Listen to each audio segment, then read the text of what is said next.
Good Sunday morning. You're watching Inside Texoma. I'm Kaylee Pfeifferling. On this episode, we're talking everything art, and we're going to kick things off with the Art and Soul Festival. It's going to be held in downtown Wichita Falls later this month. Jeanette Van Dong with Downtown Wichita Falls Development joins me this morning. Jeanette, thanks for being here. Yeah, thank you for having us. Tell us a little bit about this year's festival.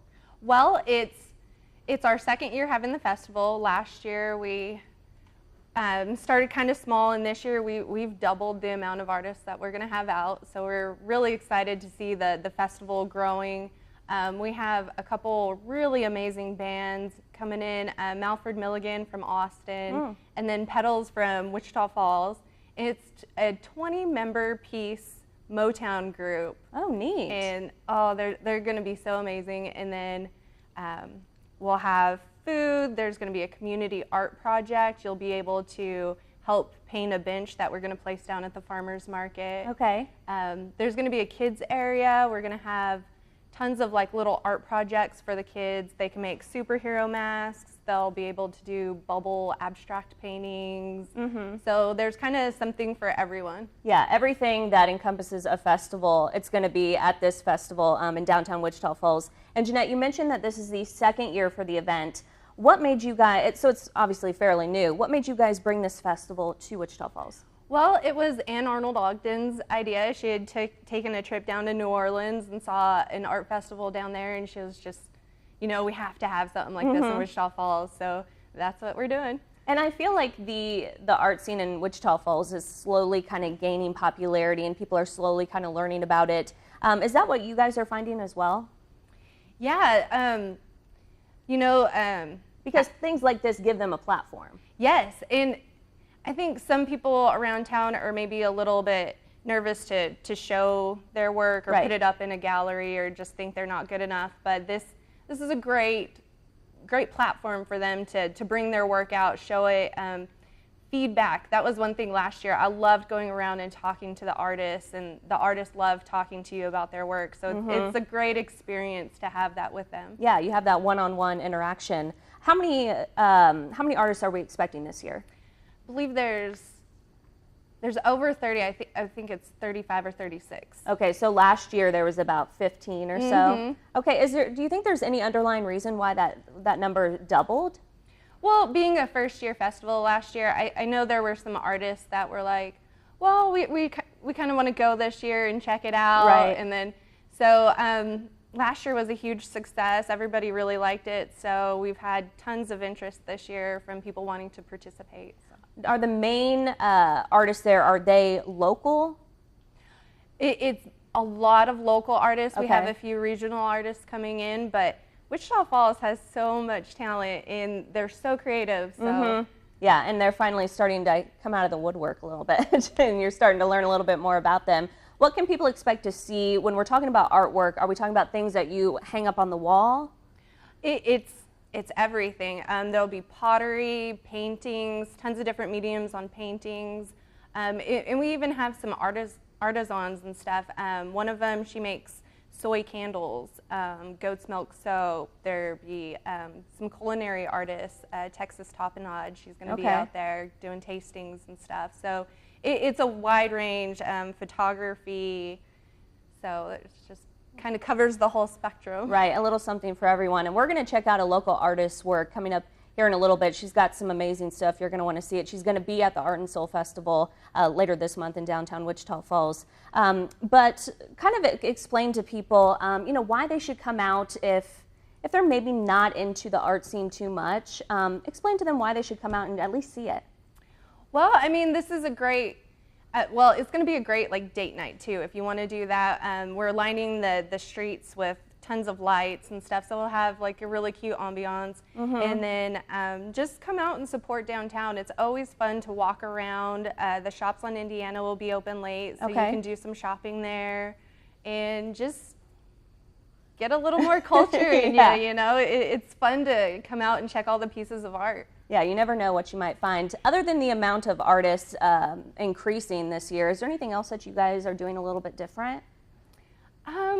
We're kind of expanding the children's area, giving them something more to do. The Wichita Theater is going to do princess parties in the theater for a small fee.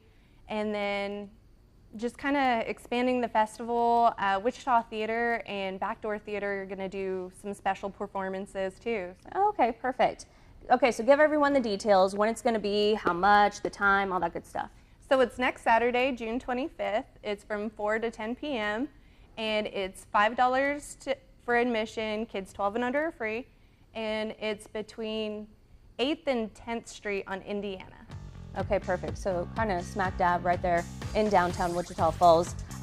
Looking ahead, I don't want to jump the gun, but looking ahead to next year, do you guys think that you're going to have a third year of this?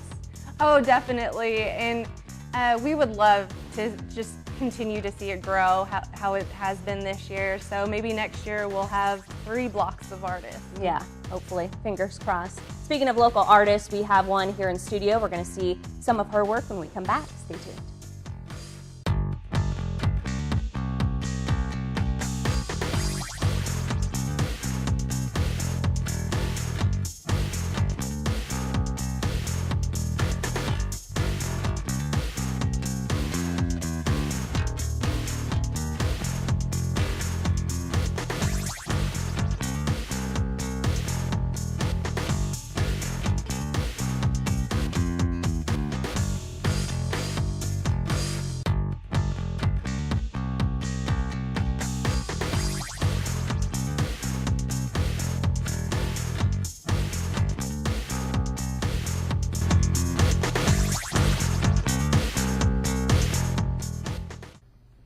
Welcome back. We've got a special guest joining Jeanette and myself. Crimson Schultz, a local artist here in Wichita Falls, joins us now. Crimson, thanks for being here this morning. Thank you for having me. Okay, so all this artwork is yours. Tell me about how you got started, because this is amazing stuff. Thank you. I have done art as a hobby my entire life, and it wasn't a very practical decision, so I kept it in the hobby category, but I ended up teaching art private classes and then through continuing education with MSU, and it ended up taking over as a career several years ago. Oh, okay, so this is what you do full now. time. Yeah, and it looks like all this stuff is a little something different. I'm not too knowledgeable in the art world, so the techniques look a little bit different in all these. Is there a specialty? I tend to work in a series. So for example, this painting is Festival of Trumpets. Okay. This is what we used as the original for the Art and Soul poster that we have this year. This was a series that I did from New Orleans. I had a show on the North Shore, and the director of Jazz Fest, who's John Marshall, I had done a painting. He said, if you do a series, let me know. So I ended up doing a series on New Orleans. This is a series that my husband came up with of abstracts. He is a carpenter, among many things, and these abstracts are fluid, and they were on a square canvas, and it just didn't lend itself to that. So he went into his workshop and started cutting out from these, it's a rock-aply wood, and it just made more sense to have this type of abstract on this sort of canvas. And then this was a series of underwater paintings that I did. I quit wearing glasses, and so it was harder for me to see, and I found myself originally as a portrait artist having to pay more attention, and so this is more my most detailed work from portraiture because I couldn't see very well. Right. Where do you get your inspiration from? I see it as that I am a conduit from, you know, a divine source that just happens. This is my latest series. I am an avid reader of scripture, and so when I will read a book of the Bible, it just kind of comes at me, because obviously when you're doing abstract, there's not a subject to paint. There's not a face to have to put on a canvas. So I don't have an imagination. I can follow directions really well. So when I do a portrait, it's easy just to paint someone's eyes or mouth. But when an abstract comes, it just, for me, is putting color in order and trying to make sure it's balanced. Now, are you the kind of person that has multiple art pieces going at one time, or do you like to focus on one? I've done that, and it's disorienting to me. So I know people talk about there's such a thing as multitasking. I have 100% of energy, and I try and give it that amount of Right. focus. So I have to work on one piece at a time. Okay, I feel like I'd be that way too. Jeanette, is this kind of the stuff that people can expect to see at the festival this year? Oh yeah, we have over 30 different artists coming in, tons of different mediums, and we'll have some people out there doing live paintings so you can watch them in action. It'll be a lot of fun. Okay, and I don't think we mentioned this, but Crimson is going to be at the festival this year, and this is the stuff that you're going to be showcasing. Yes, ma'am. Okay, how many other things are we talking about here? As much as I can fit into a booth. Right. I have a studio wall to wall, but this is a season for artists, and so through the spring and summer is when all the shows and festivals are. So as many pieces as I can put in there is what I'll have. And you mentioned, well, this is only the second year for the event, but the first year that you decided to get into it. Yes. Why showcase your art here at this festival? This was a serendipitous invitation. Ann Arnold Ogden invited me, and as a full-time working artist, most of my time to be able to pay bills and feed my kids is I go to art shows in Santa Fe and New Orleans and Dallas and Oklahoma City, and so Ann invited me to be a part of Art and Soul this year, and I'm just so grateful to be able to work at home, and these ladies have been working so hard to refurbish and revitalize downtown in particular, but Wichita Falls in general, so I'm happy to do my small little part in the momentum that they have. Now, where can people expect to see some of your artwork? Is it around town anywhere? Do you have a studio? I have a studio. Normally what I'll do is I have shows, and so for example, we just did a show in Deep Ellum, then doing Art and Soul on June 25th, and then we have a show in Santa Fe the first weekend of August. And okay. So anyone's always welcome to come by the studio, but what I found is I go to where the art patrons are, and so that's why during the spring and summer we do a lot of arts festivals. And you mentioned to me earlier that you moved to Wichita Falls from Austin, and as we all know, Austin is very artsy, very strong art culture there. How would you compare the art culture here in Wichita Falls to there? I'd say it's a burgeoning art scene here. But what I really like about Ann and Henry and Jeanette and all the people who are working in the arts to try and make creativity possible is there's the 7th Street Studio, and so what I'm finding is because of their hard work, the art community is becoming more cohesive and more, they're coming together as a community, and they're doing live art and art walk on Fridays. Compared to Austin, I think it's so established. Right. I know a lot of singers from here in Austin who perform there is kind of saturated. So it's really nice to be on, not necessarily ground floor, but certainly lower levels right here where people are starting to support local artists. You can find quality art here in Wichita Falls because there are, it's a growing community and it's not overdone yet. Yeah, absolutely. And Jeanette, is art something that you guys are pushing there at Downtown Development, pushing the art world to become more of a forefront? Well, I think it all kind of falls in line with beautifying downtown. We love seeing the sculptures, the murals downtown. Miggy has done some vinyl work on some storefronts downtown, and it just helps the place feel more inviting. It makes you want to walk around, explore downtown. So we love the art scene. And having the galleries and stuff come together, like she was saying, on the art walk and stuff, we have so much talent in Wichita Falls. People just need to show their work, come out, support the artists, and yeah, and you might be surprised some of the artwork that you do see at this Art and Soul Festival and the talent that we do have here in Wichita Falls, because I think a lot of people don't know that. And so you're going to be surprised when you see some of this artwork. All right, ladies, thanks for joining me this afternoon. Don't forget, check out Crimson's booth at the Art and Soul Festival. You're going to be one to see down there. Thank you very much. All right, we'll be right back after this.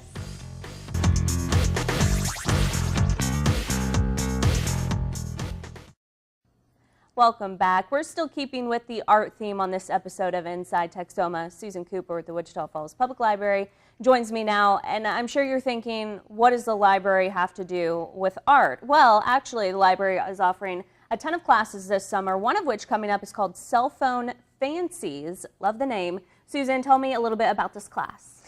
This class is directed specifically for teens and preteens. We want them to have an opportunity to come in and make their cell phone accessories personalized.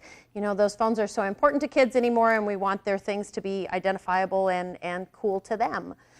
So what we're going to do in that particular class is provide them with some art supplies. All of the classes that we do are free, and we provide all the supplies for those. And in this case, they're going to have a chance to do some decorations on their headphones and on their charger cords. Right. In this example I brought has some patterned duct tape and some just little beads on it that we cut and slide on there, so they can make it look exactly like what they want. Yeah. One of the things I try and do with the classes is give them some direction but not really control what they're doing. Right. So they're going to have supplies, they're going to have some ideas, but they can really go anywhere any direction they want. Yeah.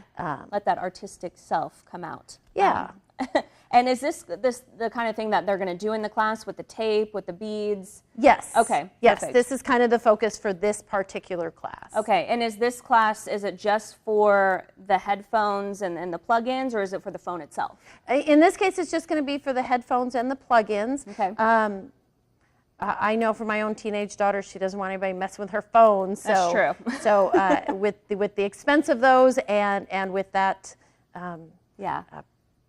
feeling teens have, then we kind of go that way. But you know, again, we'll have supplies and things there. And if a teen says, "Hey, can I do this to my phone?" As long as your mom's not going to get mad at me, I'm all Right. good with it. Yeah, So, I was going to say, I don't know if parents would appreciate it if the kids come back with a whole different looking phone. So right. Their phone covered in duct tape or Yeah, something, yeah, or right. glitter So paint or something. So that's probably a good idea. And it's something that they use every day. They use the plug-in, the chargers every day, and I know I use headphones every day to do stuff for work. So it's something that they're going to get use out of. Right. Well, and the nice thing, especially with the bead craft we're going to do, I know for me, you can see the way my headphones are all kind of globbed up here and they Right. get tangled really easy. They won't do that with the beads on it. It keeps everything all nice and straight and it'll roll nicely, and so it's Okay. kind of an organization strategy for them as well. I need that because every time I take out my headphones, it's a big blob, and then I got to spend a couple minutes, getting that untangled. Well, so. you can always come to the class. I and know. we'll I show was you how going to do to it. say I need to go because I need that for my own headphones. Tell me why you decided to offer this class. This is the first time y'all have done it. We usually do at least one teen craft during our summer reading program. So often people think of summer reading as just for little kids, but ours is not. We want to get all ages participating and involved in coming to the library. So my goal really when I chose this was to try and figure out something that teens care about and are interested in that they would want to come in and do. That's always the difficult part when you're doing programming for that age level, is figuring out what's actually going to catch their interest and their attention. Right. So we're hoping this will be something that will get a lot of kids in. Yeah, I'm sure it is. And I like how you said that it makes it identifiable too, because so often we get our cords switched up with other people, we lose our stuff. So parents, this is a good way for the kids to keep hold of their things and say, no, this is mine because it's got this, and this on it, Yeah. Well, and they go into the locker room and they're dropping cell phones and cords all over the place, Right. or in the hallway at school, or with brothers and sisters at home because Yeah. they don't put their stuff back in the room. And then this, like you said, is an easy way for there not to be an argument of whose headphones those are. Yeah, true. I like that. Okay, so talking about the library, what else are you guys doing this month? I know you guys are always busy during the summer months. Well, we have quite a bit of stuff, especially for the tweens and teens, which is kind of where I'd like to focus. We have a magic class at the end of the month for that same age range to come in. I'm going to be doing a couple of different book talks for teens and tweens. So often that we get that question, a child has finished a series, they finished a book, they don't know where to go, they don't know what to read next, they're not sure what's out there. Right. So we do those book talks. I try and do those once a month just to share with teens what kind of books we have, what they can read. And then next month we're going to be doing another art project. This one I think is going to be really fun. It is Pinterest fails.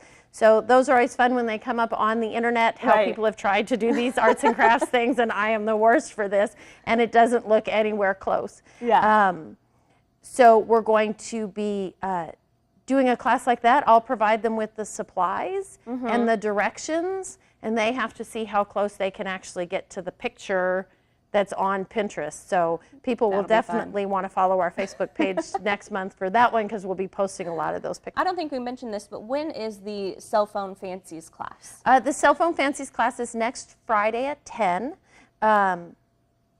And they do have to, students do have to register for that class, but that's only so that we can make sure we have enough supplies for them. We don't want, Okay.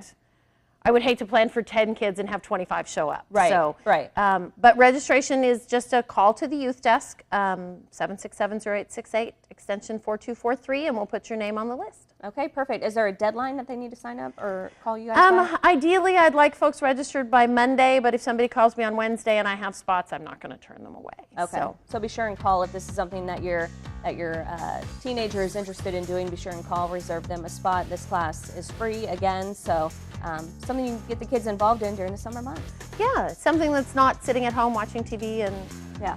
staring at Instagram on their phone. So. Right, right. Yep, that's it. All right, thanks, Susan, for joining me this morning. It's been fun. All right, thank you so much for having me. Yeah, no problem. We'll be right back with more right here on Inside Texoma.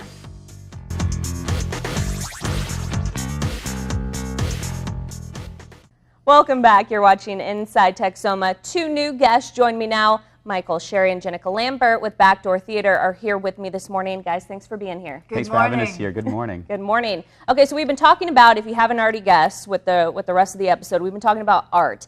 Improv night is going on at the Backdoor Theater, and improv is an art form in and of itself. Tell me a little bit, for those who don't know, what improv is all about. Well, pretty much it's we make it up. We make this stuff up. That's the the tagline of the whole It's glorious. program is pretty much we're making this stuff up. And improv, if you look at the whole true definition of it, it's improvisation. It's to create on the spot. It's nothing about rehearsed or anything that's well prepared ahead of time. It's just what you're feeling at the moment, in that moment, and what you're saying right there. So there are no scripts. There are no scripts. We don't know what's going to happen, y'all. Yep. It's a brand new thing. night. It's a brand new script. Every Well, not time. even a script. It's a brand new experience Yeah. every single time we do this. Yeah, it sounds exciting for the actor. Well, I guess they're actors. Yes. Yeah, for the Yeah. actors in it. We've got volunteers, people that have never done theater before, that got involved with this and have just blossomed. Yeah. It's been incredible watching them grow, and just, it's a lot of fun. If Yeah. you've never been, go. They sell out every time. Yep. Our next show is July 29th. 29th. That's right. It's 7 o'clock. It's BYOB. It's 18 and up. There will be adult language. I'll tell you that right now. Yeah. So if that offends you, do not come. And BYOB, everyone's a little bit funnier with the little You need alcohol in them, right?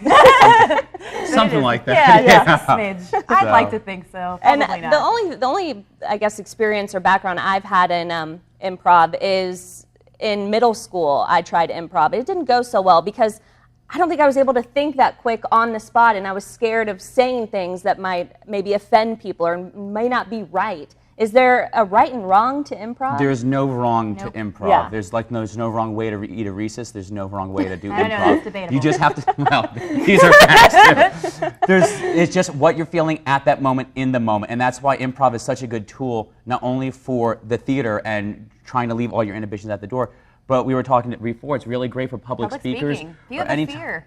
Anytime improv. anyone has to get in front of anyone and just say what's on their mind and just speak clearly. No, we don't suggest that, the next president of the United States gets up there and starts speaking randomly throughout, but that doesn't make any sense. It helps you overcome your fear of public speaking. You're on stage, you're bare to the audience. So- Sometimes literally. Just kidding. All right, well, But you're Only still- at improv. only at improv nights. You have to let go of your inhibitions, and just whatever comes out happens, and it's generally humorous. I feel like I would be so nervous because I wouldn't know what they were going to say or what I would have to do. Do you guys experience that? The one good thing that we do with the improv troupe, when you kind of practice the skills and you're with your group of people, you're comfortable That's with true. your partners. So therefore, you kind of tone out the audience, even though they are laughing, but you're able to just be on stage with a safe buddy up there and just have fun and trust your partner. Yeah, and you guys kind of bounce off each other, Oh, right? yeah. Yep. It's all Yeah. about that interaction and being able to engage in a conversation with someone. I mean, we're improvising right now. Yeah. It's life, y'all. And look Go how well on. they're doing. Tell me a little bit. We've talked about improv night. What are some of the other events coming up later on in the summer? We have some really cool things. Our Summer Youth Musical will be taking place all throughout the month of July. It's Bring It On, so get your excited. cheerleaders out there and get ready to do some toe touches. It's a fantastic show. It's, I want to say, close over 40 kids in that cast, and it's just Wow. And they're working hard, They're y'all. working so flipping. hard on that show. There's They're- flips and like flips and singing splits and stuff I yep. can't do. So There's it's that. very impressive. And then later on in August is Escanaba into Moonlight, and gonna be it good. takes place in the upper UP of Michigan, and it's 5 guys in a cabin with lots of guns and lots of homemade hooch. Things get All right. strange. Yeah, I like the name. I like saying it. Escanaba. Escanaba, into moonlight. Yeah. Not a Spanish title or anything like that. But Right. It's how they Definitely not speak up Spanish. north, you betcha. Yeah, into moonlight. Don't you know? Sorties. Give us the details again on Improv Night, when it is, how much it's going to cost, all that good stuff. Our next show is July 29th. It's $10 a person. It's BYOB 18 and up. That's definitely reinforced 18 and up. Yeah. And get your tickets early because they will sell out. Okay. So, and it's just you have reserved seating. You come on in, and we get started at 7 o'clock. All right, perfect. It sounds like it's going to be a good show. It's a fun night. We never know what's going to happen. I know, never know. Thanks for joining me this morning, guys. Thank It's you been so fun. much. Thank you for having us. We'll see you back here next week on another episode of Inside Texoma.